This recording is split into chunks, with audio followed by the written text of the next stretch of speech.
আসসালামু আলাইকুম। সবাই কেমন আছেন? আশা করি সবাই ভালো আছেন।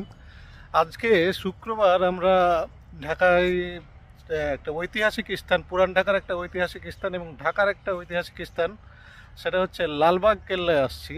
লালবাগ কেল্লা ভ্রমণে আমি আর ফারজানা আসছি। জায়গাটা অনেক সুন্দর। এটা হচ্ছে যে আজম শাহর শাসন আমলে, মুঘল শাসন আমলে, যতটুকু জানি যে মুঘল শাসন আমলে 1678 সালে এই লালবাগ কেল্লা নির্মাণ করা হয়েছে। আপনারা দেখতে পারেন ঢাকার একটা ঐতিহাসিক সুন্দর একটা স্থান। এটা হচ্ছে পুরান ঢাকা অবস্থিত লালবাগ, পুরান ঢাকার লালবাগ অবস্থিত। এটা লালবাগ কেল্লা নাম। আমি আর ফারজানা আসছি। আমাদের চাঁপাইনবাবগঞ্জে এরকম একটা ঐতিহাসিক সুন্দর জায়গা আছে, সেটা নাম হচ্ছে ছোট সোনা মসজিদ। সেটা যদিও ছোট, আর এটা অনেকটা বড় একটা জায়গা জুড়ে আছে।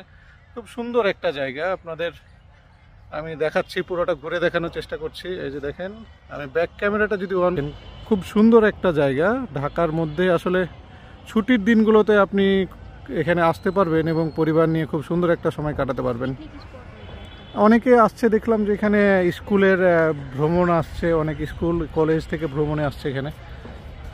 এখানে পুরনো কিছু বিল্ডিং আছে বা অট্টালিকা আছে, যেখানে প্রত্নতাত্ত্বিকদের নিদর্শন আসলে প্রকাশ করে। এই যে জায়গাটা অনেক সুন্দর এবং খুব ভালো মতো রক্ষণাবেক্ষণ করছে। আপনার চারিদিক দেখে বুঝবেন যে অনেক পরিষ্কার পরিচ্ছন্ন, এবং এখানে এসে প্রায় 1-2 ঘন্টা পরিবার নিয়ে খুব সুন্দর একটা সময় কাটাতে পারবেন।